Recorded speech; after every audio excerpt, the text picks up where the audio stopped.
present Walt Disney's Disneyland. When you wish upon a star, makes no difference who you are. Each week as you enter this timeless land, one of these many worlds will open to you. Frontierland. Tall tales and true from the legendary past. Tomorrowland. Promise of things to come. Adventureland. The wonder world of nature's own realm. Fantasyland. The happiest kingdom of them all. Presenting this week from Fantasyland, Operation Undersea.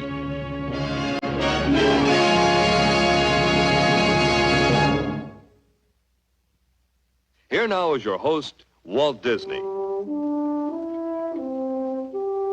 Jules Verne once said, "What one man can imagine, other men can do." In his book, 20,000 Leagues Under the Sea, Mr. Verne himself imagined some pretty weird and wonderful things. Now, when we decided to make a motion picture out of this classic story, we soon found that the imagining was a lot easier than the doing. Here to tell you some of our problems and how we solved them is Winston Hibbler, the narrator of our true life adventure films. This is a model of the Nautilus, Jules Verne's fantastic submarine. Building one of these, full scale, was problem number one. And here's the Jules Verne diving suit. It carried its own air supply, and this was problem number two. When we tried to duplicate these suits, we found that here in the 20th century they hadn't been invented yet, at least not a practical version. And we wondered just how much man had accomplished along this line. So we dug into research, and we came up with some rather interesting and amusing facts. We put them together in a little story, a sort of history of man under the sea. You'll find our artist took the subject rather lightly, though. For example, this is the sea, the restless sea.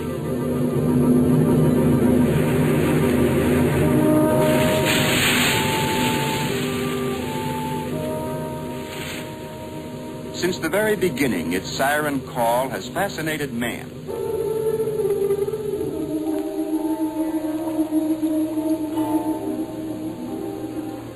This is man, Homo sapiens, sometimes called the thinking animal.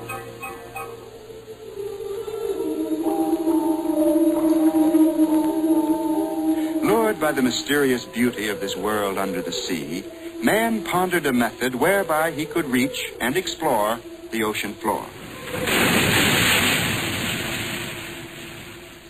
And the thought suddenly struck him, why not just take the plunge?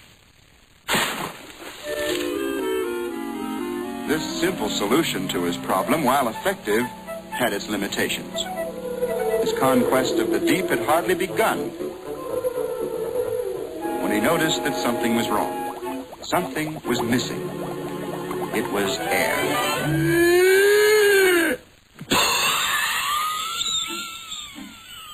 Centuries later, when man was a Roman and very ingenious, he hit upon the idea of using a hollow reed to supply him with air as he sought his elusive goal at the bottom of the sea. But this method, too, proved impractical, for he discovered that beyond a depth of 3 feet, an interesting physiological phenomenon invariably took place. Since pressure of water, W, greatly exceeds pressure of air in lungs, A, then W plus A equals VGCU, violent gastrocardiac upset. At this point, the lungs collapse. And man usually loses all further interest in the experiment. 1,700 years passed. Now man was an Englishman and ruler of the seas, but only of the surface. He still sought a way to answer the siren call of the mysterious deep. Now, about this time, a series of peculiar events led to the invention of the diving bell. happened during the third watch. The rope broke, and A man was struck by B bell, knocking him into C. See? Here he discovered that the air in the bell displaced a good portion of the water, permitting man for the first time to breathe under the surface. Eureka!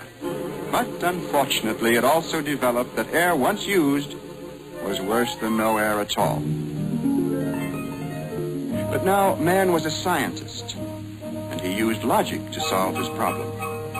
To the Englishman's bell, he applied the principle of the Roman's hollow reed, and attached thereto a simple hand pump to supply the proper air pressure.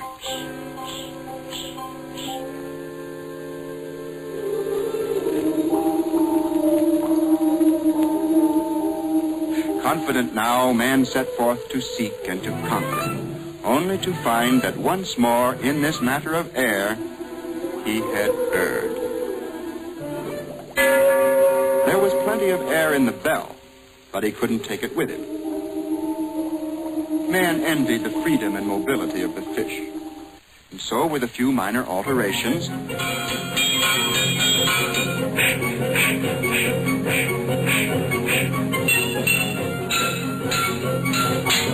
he invented the diving suit, a marked improvement, but not without its drawbacks. For the suit was bulky, cumbersome, and extremely heavy.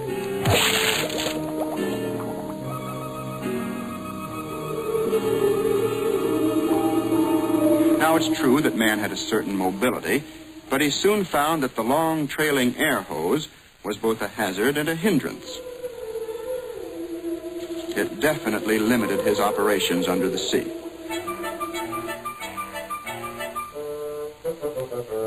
Oh, well, back to the drawing board. Being very clever, man reasoned that if the air hose was his problem, why not just get rid of it? But where now would the diver get his air supply? Why, the answer was obvious. He'd simply take it with him. Compressed air and a completely self-contained diving suit.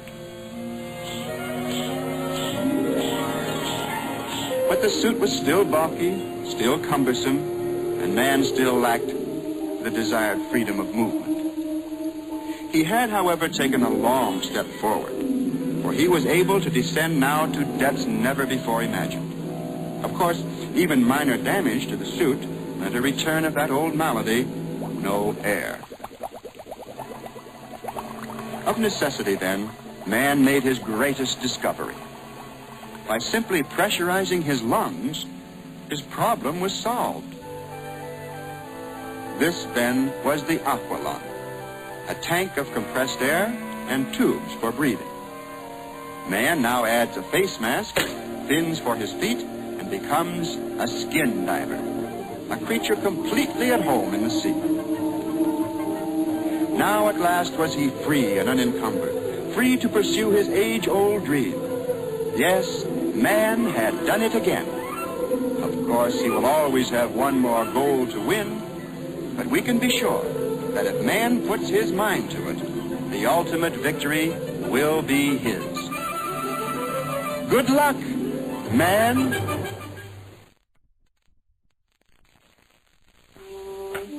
In bringing Jules Verne's 20,000 Leagues Under the Sea to the motion picture screen, we found that we really had two stories to tell. And it was the aqua lung that made both these stories possible. Story number one was fiction, the novel itself, 20,000 Leagues Under the Sea.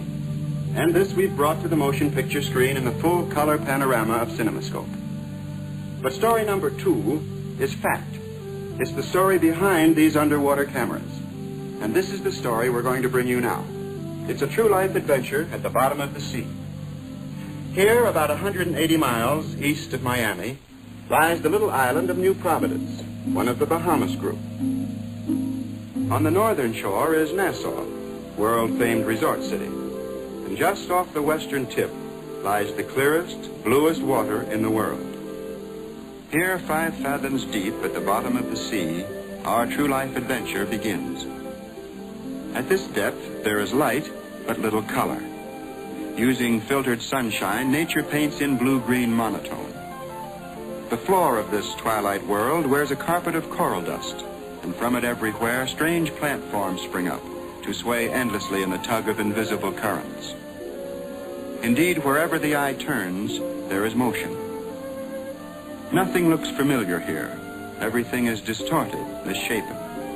Yet overall, there's a strange, eerie beauty that has no counterpart in the surface world above.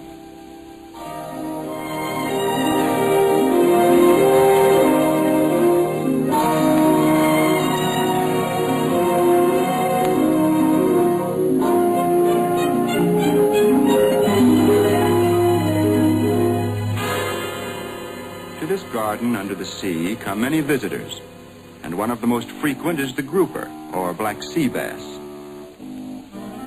He views the world about him with a different eye. To him, everything is just as it should be, perfectly normal. Each day, life follows the same familiar patterns, and so does death.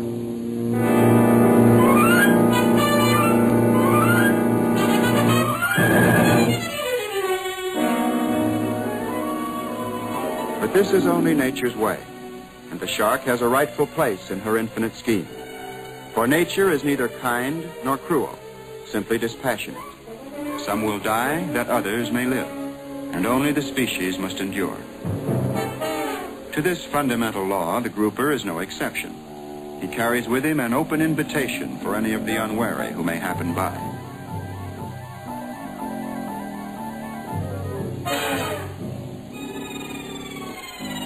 Like many of the others, the squid seems to give his prey a sporting chance and takes it on the fly.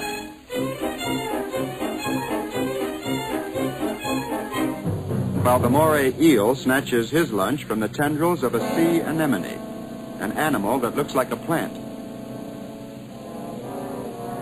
It's a grim circus the grouper sees, yet it has its lighter side. The parade of the clowns, for instance. The lobster is well known for his peculiar way of walking, and the hermit crab for his peculiar way of walking off with someone else's house. Then there's the spitting fish, and the shameless kissing fish, who practice their amorous antics right out in public. But these moments of humor are always overshadowed by the menace of the monsters who live in and rule this world unchallenged. The stingray, terror of the small fry that feed along the bottom. His colossal cousin, the insatiable manta ray. And the octopus, common enemy to almost everything that swims.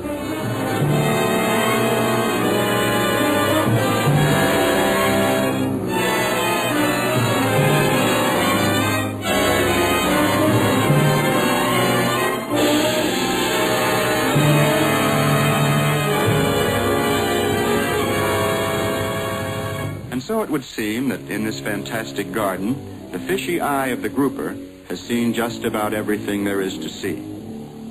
But now he's about to discover that he really hasn't seen anything yet. For out of nowhere, there suddenly appear creatures so monstrous they might well have come from another world. And as a matter of fact, they have.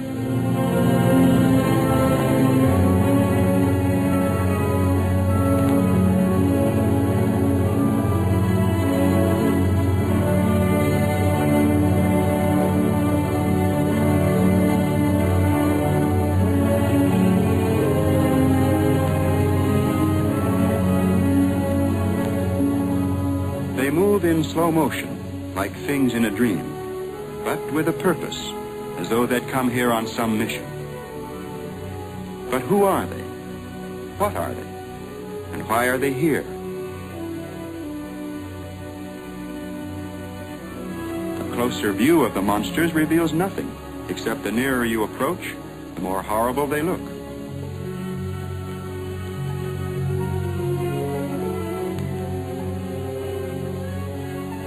But the grouper's curiosity isn't soon to be satisfied, for now the strangers join others of their kind, and with bewildering gestures and strange pantomimes, they perform an undersea ritual.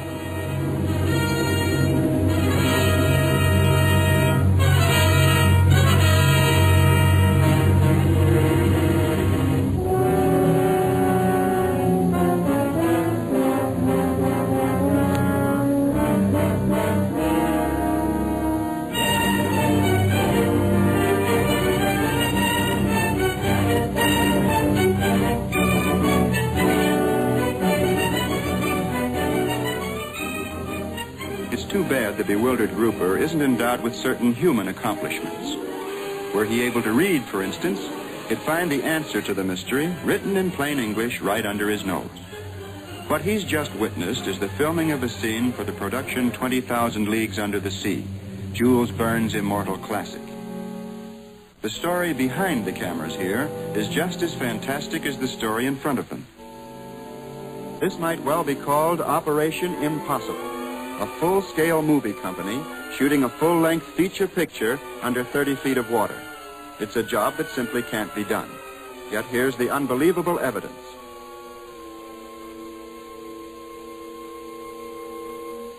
With every turn of the camera, a new precedent is established, a new record set.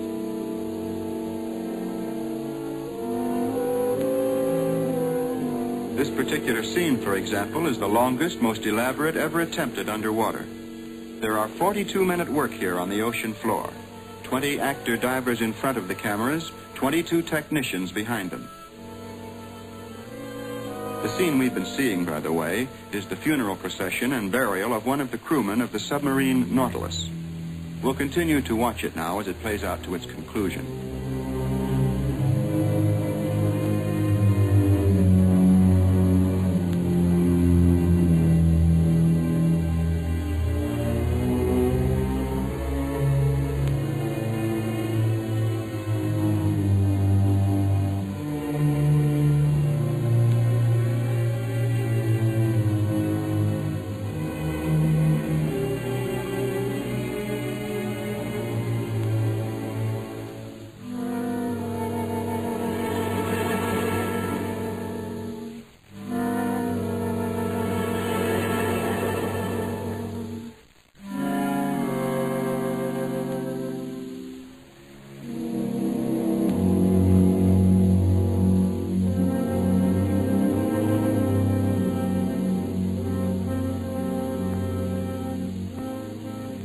End of the sequence, and the director signals his approval.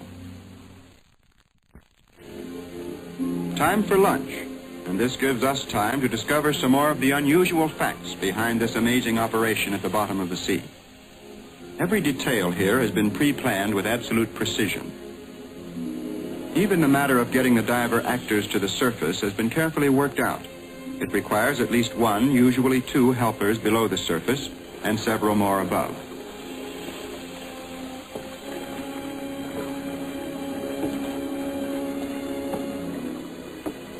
The special diving suits used by the Jules Verne men are designed around an aqualung.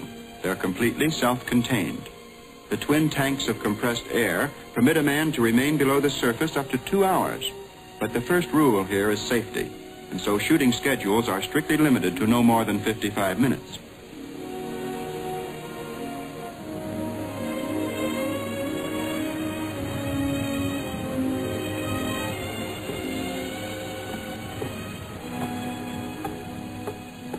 The suits offer the maximum efficiency and as much comfort as possible. Still, after the long session at the bottom of the sea, the divers are glad to draw a normal breath again in the world of fresh air and sunshine. When all the actors are accounted for, the cameras are the next most valuable items to be brought aboard. They must, of course, be inspected and reloaded with film at regular intervals. This is the Mitchell camera in its special housing. Like the diving suits, it's completely self-contained. It has its own power supply to operate the movement and its own aqualung. It's one of the first cameras ever to breathe, automatically compensating for the changing pressures of the various depths.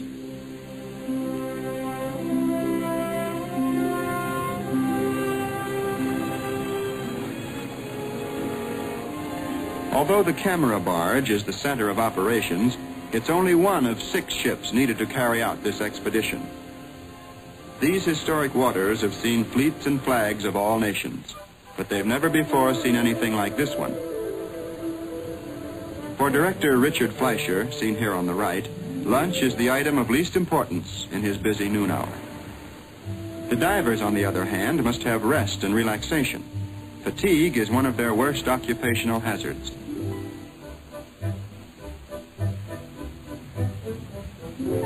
The most essential commodity of the expedition is air, compressed air.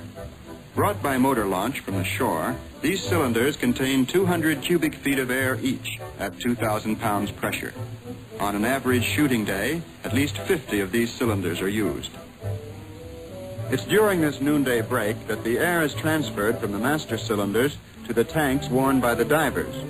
The men who will work the afternoon shooting session rehearse the all-important hand signals. Their instructor is Fred Zendar, master diver, and one of the key men of the expedition. On the ocean floor, all orders must be given with these gestures. There's no other means of communication. This graphic chart, prepared by the Disney cartoonists, shows the code used. Since the divers must always be in top condition, a physical checkup is part of the daily routine.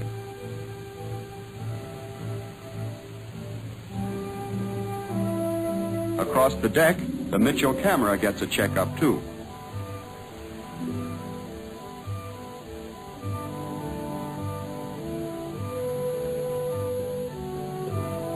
All necessary adjustments and repairs are made right here on board in a fully equipped machine shop. This is the Aquaflex, a floating camera that can travel in any direction while photographing the underwater scenes.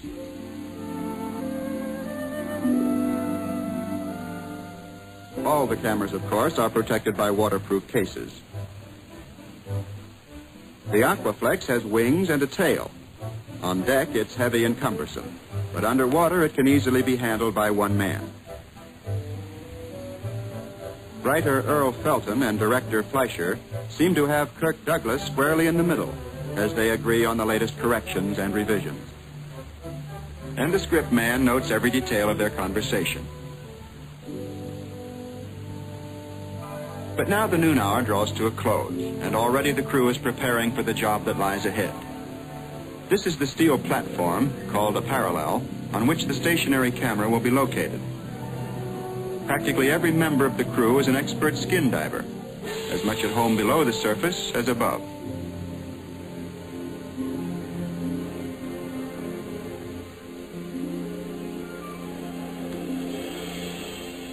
Of course, there are plenty of fish in these waters, but they're never in the right place at the right time. So the casting director must corral these all-important extras by hand, and some of them are camera shy.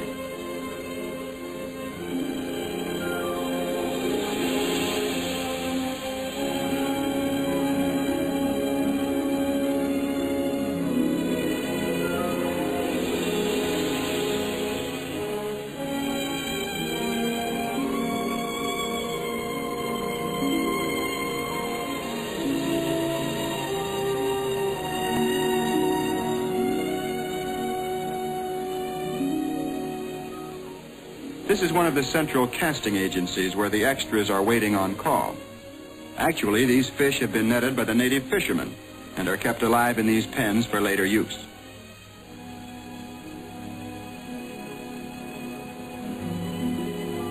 Some of the bit players become quite belligerent and must have their tempers cooled on deck. This treatment, though drastic, serves its purpose by making them easier to handle underwater.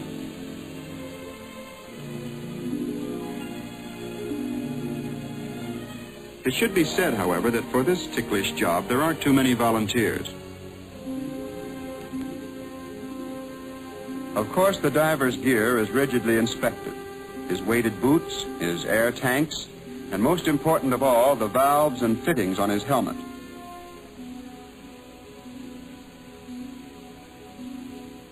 The suits, designed just as Jules Verne described them, are very complicated, and getting into them is a two-man job. In the underwater scenes this afternoon, there'll be lots of dramatic action. And so, as each diver is ready, he settles down to enjoy a final moment of rest.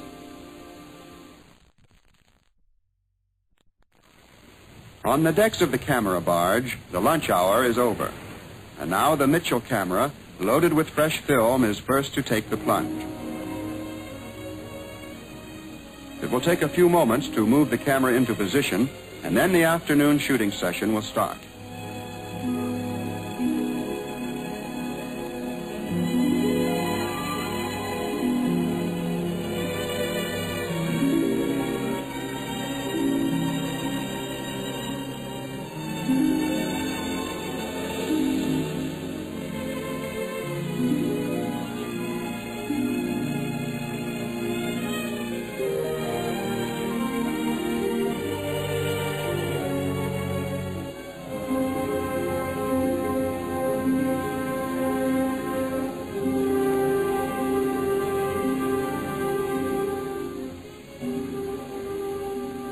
In this case, working underwater has certain advantages.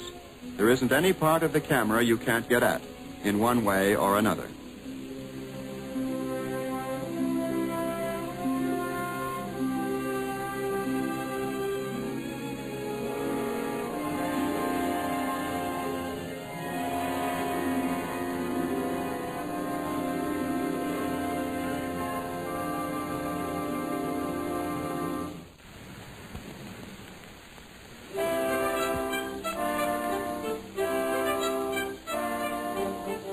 It's just about time for the divers to go below, and so the first helmet is locked into place. Face plates are coated for better vision. The waterproof seal around the wrists are checked, and the fittings on the helmets are snugly secured. As soon as the first diver begins to breathe compressed air, the allotted shooting schedule of 55 minutes begins. So this operation of getting the divers underwater as quickly as possible has been carefully rehearsed.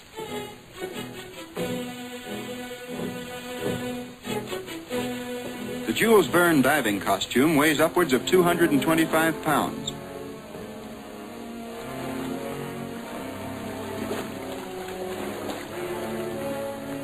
In the water, the actors have neutral buoyancy. But up here, even walking is a difficult process, and so each diver has his helper. In contrast, the men who wear only the aqualung take off for work with no trouble at all.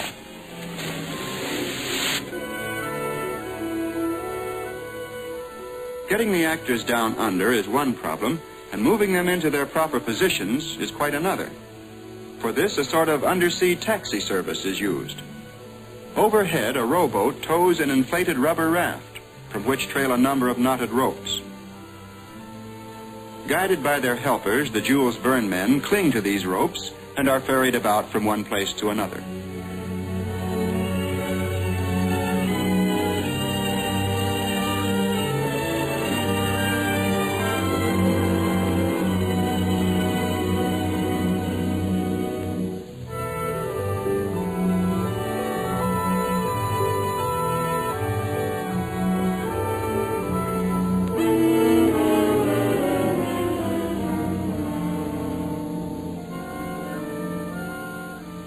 Like mother hens, or in this case mother ducks, the helpers hover over their charges to make sure that all's well.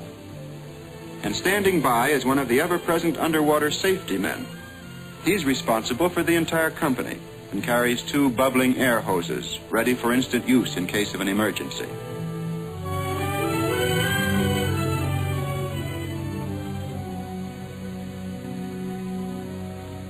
With everything set and ready to go, the director and cameraman Till Gabani hold a last-minute conference to make sure they're in perfect accord. Time is precious down here. There must be no wasted motion, no mistakes.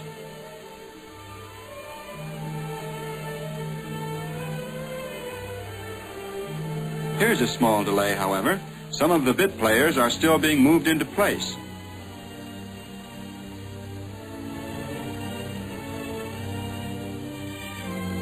At last, everything's in order, and the director calls for the camera slate that identifies the scene.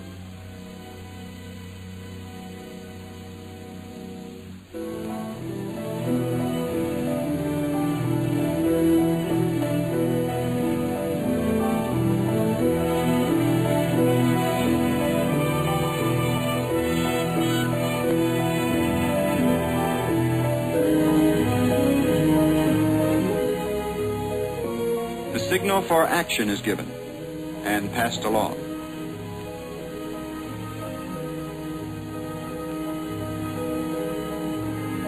The extras are released.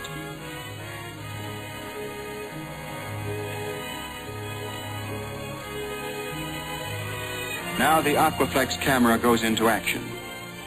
This is called, appropriately enough, a swim-through shot.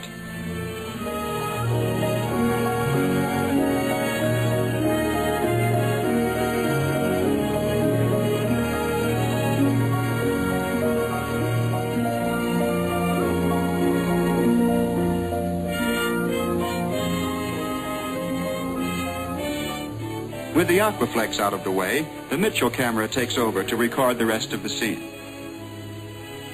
In the story, Jules Verne conceives the vast ocean floor as an inexhaustible storehouse of foodstuffs, capable of feeding the entire world. Here, the crew of the submarine Nautilus gathers a harvest of fish eggs.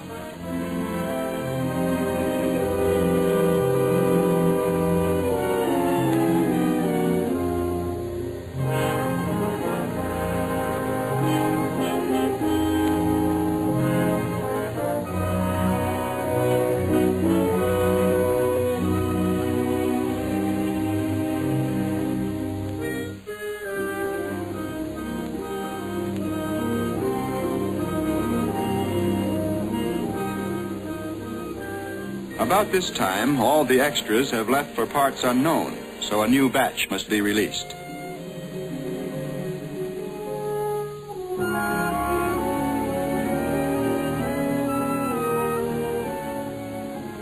Here's an interesting sidelight. A United States Navy cameraman, one of several assigned to the expedition, makes a film record of the new underwater camera methods used by the highly skilled Disney technicians.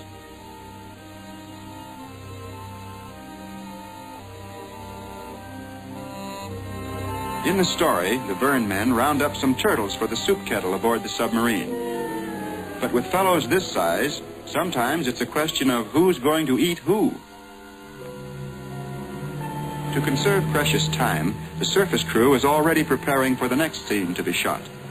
Of course, the scenery and sets used are of special construction, heavily weighted to hold them in place, and chemically treated to protect them from the salt water.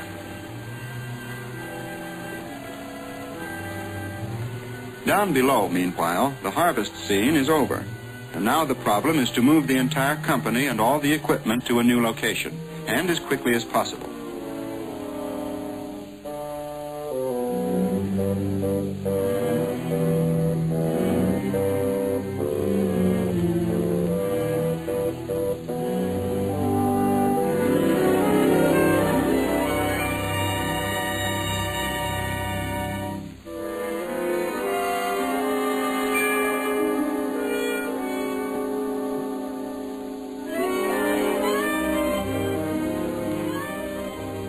The underwater safety men not only operate the taxi service, they're always ready to carry the divers to the surface in case of any emergency.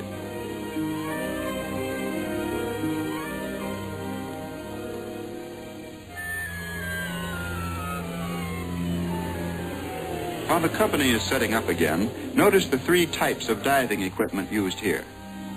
The underwater safety men wear the conventional diving suits, while the crew behind the cameramen, the property men, the grips, and their assistants wear only the aqualung and a face mask. This is the uniform worn by skin divers, and it offers the maximum freedom of movement.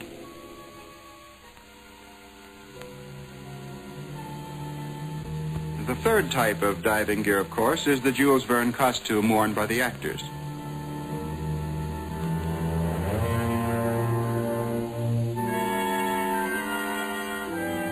In the scene we're watching now, two of the leading characters, a French scientist named Conseil and Ned Land, a rough and ready sailor, have wandered away from the rest of the harvesters and have come upon the crumbling remains of this old treasure ship. They make an interesting discovery.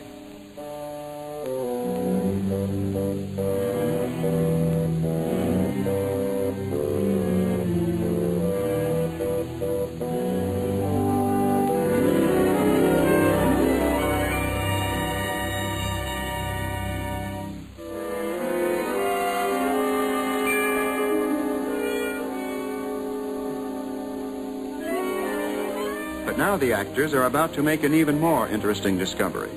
For waiting outside is a character who isn't on the payroll. And we're about to see one of those rare and unexpected incidents that occur on the best of regulated movie sets.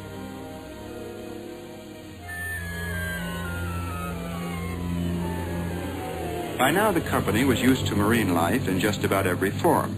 And so when the shark first happened by, no one got excited. But the nosy intruder insists on getting into the act, and the situation begins to get out of hand.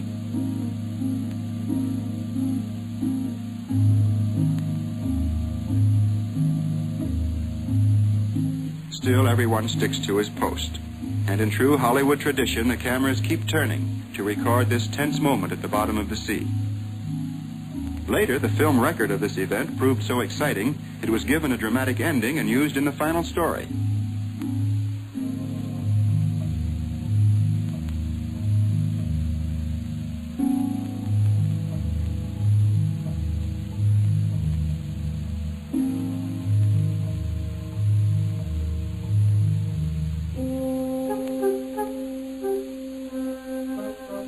As it happens here in real life, however, this is a scene without a climax, for the shark simply loses interest in the game and swims away.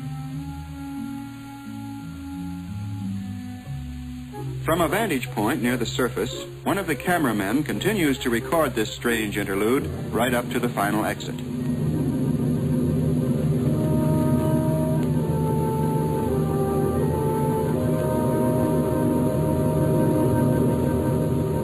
Down below, the actors pick up where they left off, and the scene continues as if nothing had happened.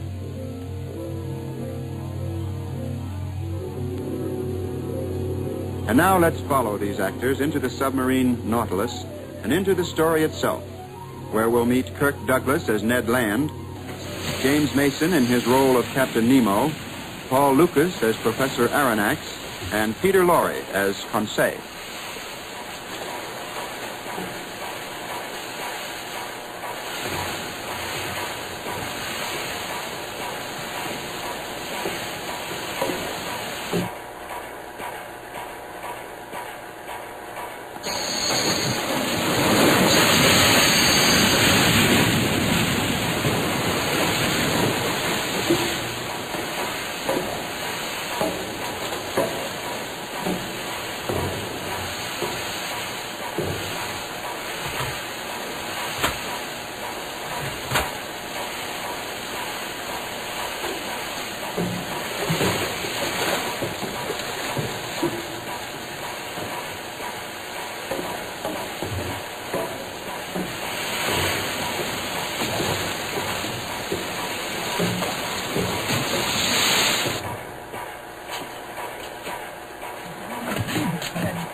Captain, we left the treasure out there. A whole chest of gold, silver, diamonds. You were sent to get food, not treasure. You can't eat pieces of eight. Well, eat I can eat any time. We place an absurd value on the cheapest of all human commodities. Aboard the Nautilus, we use such baubles for balance.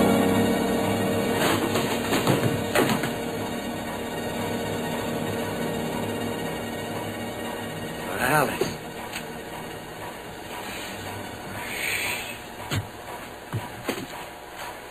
Oh, I could sure lighten this ship. Greatest treasures of all, Mr. Land, lie in a sound mind and a full belly.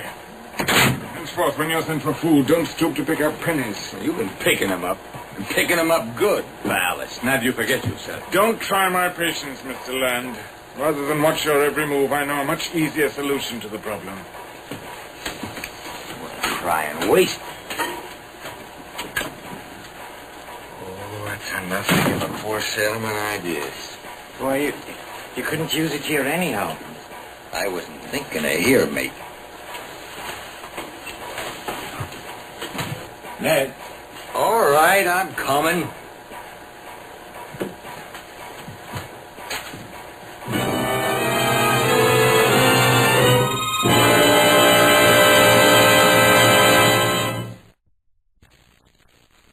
These were only a few moments out of many hours spent at the bottom of the sea.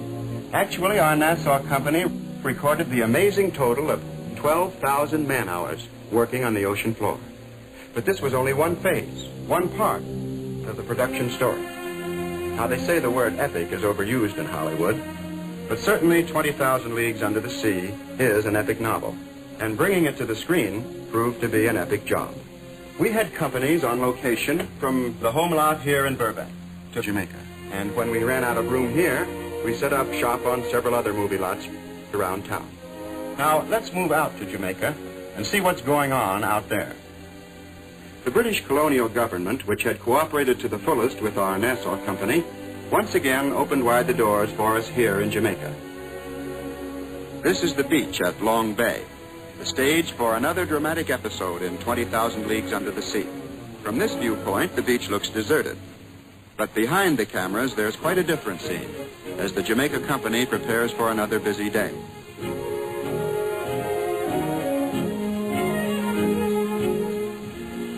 While the shooting script is getting a last-minute check-over, ancient weapons of war are being carefully retouched by our artists. These, as well as a fleet of outrigger canoes, have been borrowed from the local natives. As for the natives themselves, well, under the war paint, they're respectable, modern-day Jamaicans, loyal subjects to the British Crown. For them, this movie masquerade is an occasion to be thoroughly enjoyed. And for their families, it's a wonderful excuse for a holiday. Just about everybody on this end of the island has closed up shop to watch the movie making and enjoy a picnic lunch at the same time. Of course, there aren't any hot dog stands here, but with lunch baskets like these, no one goes hungry.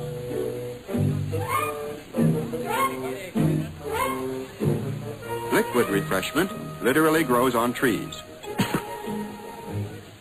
So why worry about soda pop when you can get milk, cool and fresh from a green coconut? And for a bonus, the tender coconut meat is enjoyed by one and all. Today, even the law relaxes, while somewhere in the background, a calypso singer improvises a new theme. From Hollywood in the USA, they say they march to come down this way. Now every Jamaican most happy to be a movie star for Walt Disney. Oh, Walt Disney. And now, at the far end of the beach. And don't forget, give us plenty of action, please. All right, places, everybody. Now this is what we're going to see. Ned Land, trying to escape from Captain Nemo, comes upon a tribe of bloodthirsty cannibals. He's rescued in the nick of time by his friend Conseil. And here's the signal for action.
From Jamaica to the Disney studios in California is just about 1,000 leagues.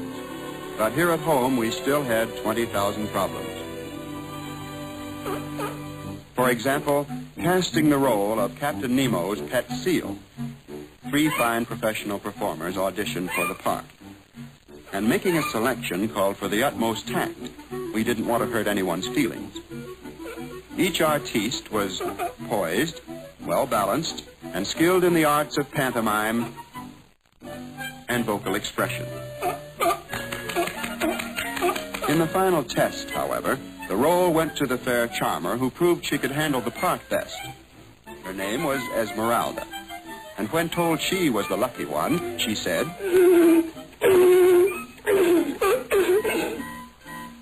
and this was her big moment on the screen, a scene with Kirk Douglas.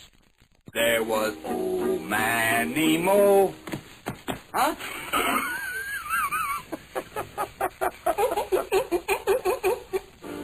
The prime ingredient of any adventure story is action, and 20,000 Leagues is packed full of it. For Kirk Douglas, it's one brawl after another. On the waterfront in San Francisco. In the engine room of the Nautilus.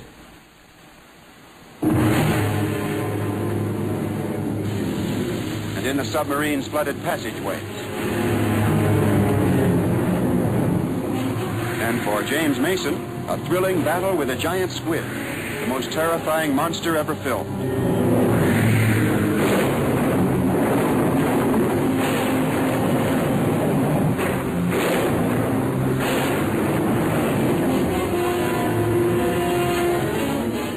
another desperate situation. Ned Land, Professor Aronnax, and Conseil marooned on the deck of the submarine.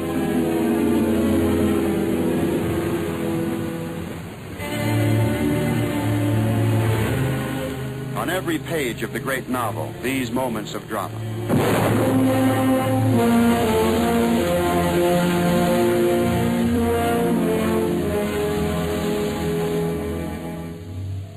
I'm dying, and the Nautilus is dying with me. Why do you take us down with you? Lock them in their quarters. Aye, sir. Take them out. I don't want to die. Don't let them do it, Professor.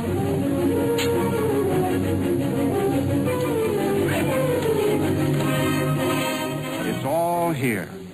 All the wonder of Jules Verne's imagination. In this, the greatest adventure story we've ever told. 20,000 Leagues Under the Sea.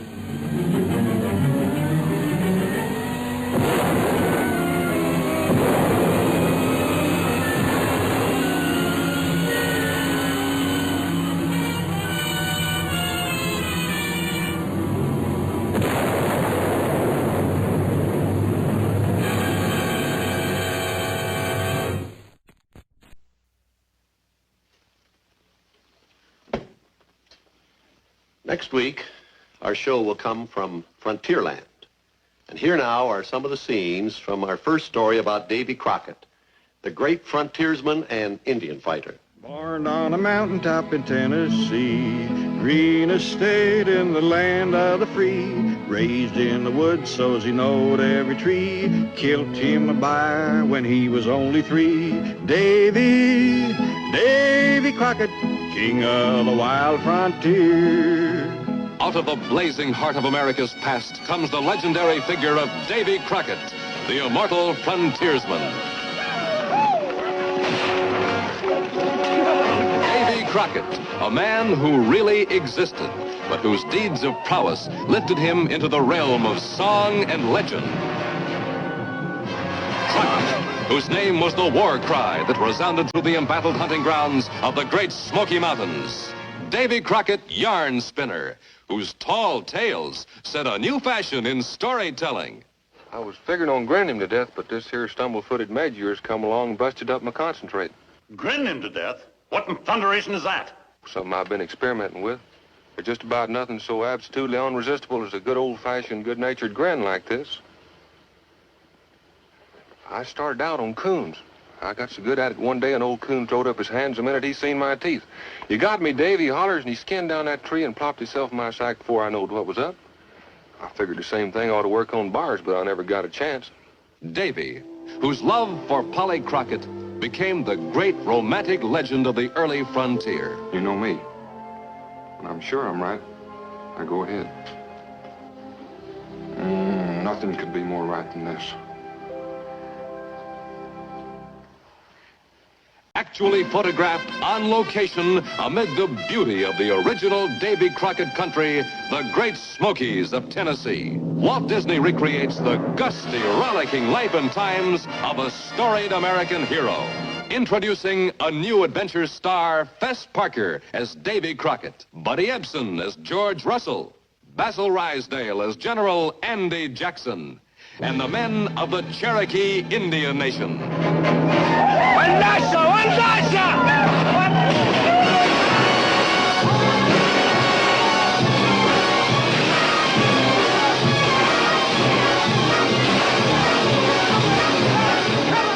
Next week, the story of Davy Crockett and the Indian War, coming to you from Disneyland. Davy Crockett, the man who don't know fear.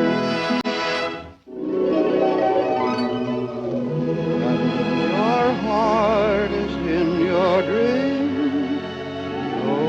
Walt Disney's production of Jules Verne's fabulous adventure story, 20,000 Leagues Under the Sea in CinemaScope, will open Christmas week in 60 leading cities, starring Kirk Douglas, James Mason, Paul Lucas, Peter Lorre. Opening Christmas week, Walt Disney's 20,000 Leagues Under the Sea in CinemaScope.